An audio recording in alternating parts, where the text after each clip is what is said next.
Lonzo Ball, Brandon Ingram, and Josh Hart. These three players have all elevated their game since the departure of LeBron James and the Los Angeles Lakers. I'm gonna be all the way 100 with you. When these three formed, it was more pieces as well, but we focusing on these three because these three were involved in the big deal for AD. Kuz, they was some other guys that were split up in different packages.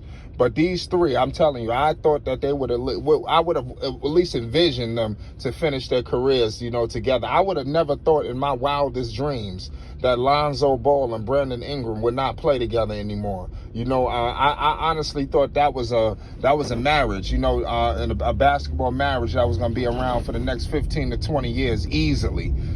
I believe that they played off of each other very well, and I think that we didn't even get a chance to see them with a real competent coach, who could really bring out the best in them. I would have loved if Willie Green could have coached these two, because we would have seen their games go to never before seen heights. That's truly unfortunate, but I'm telling you, I really thought these three would finish their careers together, and it's sad that it didn't happen. When they got to New Orleans, things got a little hectic. All three took kind of like a different path. It seemed like Brandon Ingram went immediately into that driver's seat, which he deserved to be.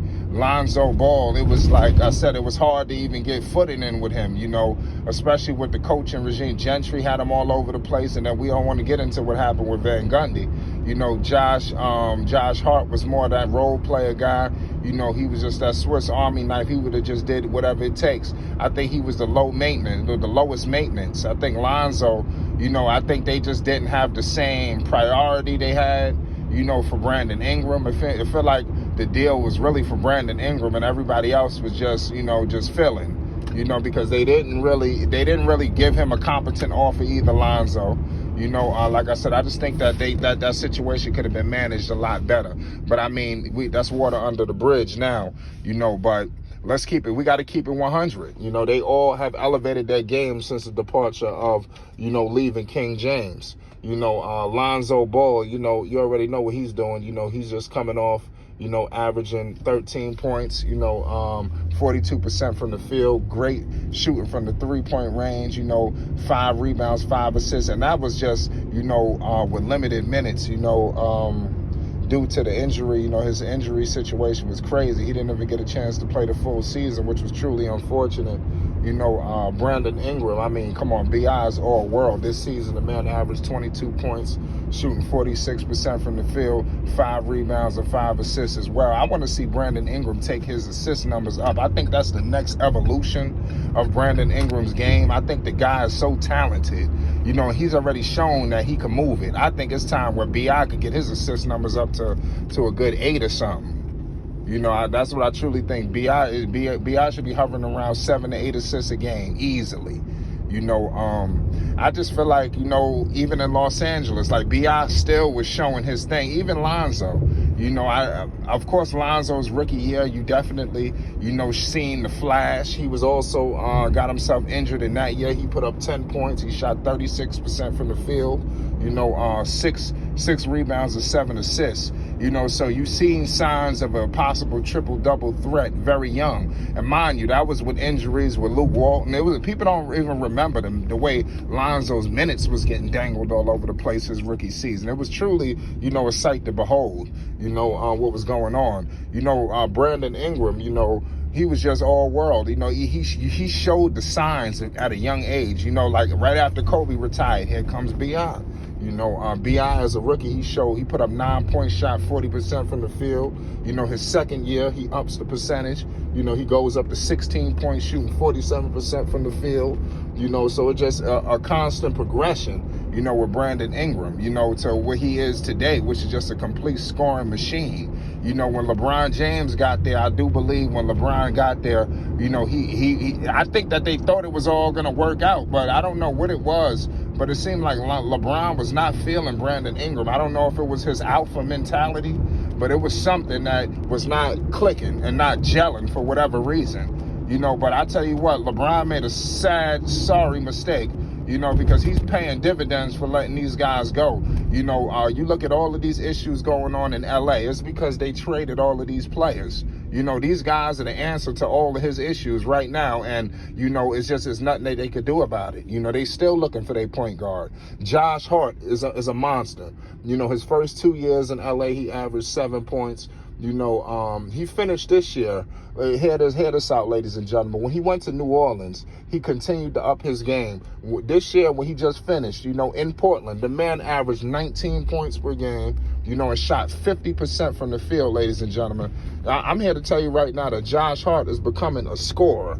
You know, we looked at Josh Hart as a guy that was a 3-and-D guy, a guy that just spot up threes in LeBron James' system. That's all he would have became, you know, if he would have stayed with the Los Angeles Lakers under LeBron. And people don't give him credit. I mean, Josh Hart, a lot of people might say, yo, Kyle Kuzma was the guy that played the best with LeBron. Listen, Josh Hart was the best fit with LeBron. I'm talking about because he was a role player. I think Kuz was still trying to bust out a little bit and be the man.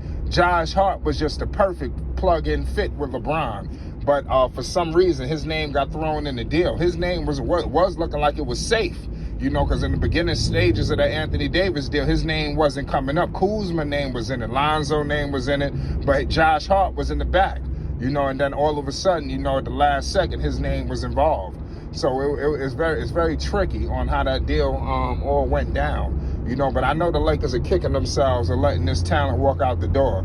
You know, like I said, who knows what Kuzma's going to do in Washington. You know, let's see if he's going to have the similar success as these guys. We know Lonzo Ball, prior to his injury, he had the Chicago Bulls, the #1 seed in the Eastern Conference, looking head and shoulders over the whole entire East.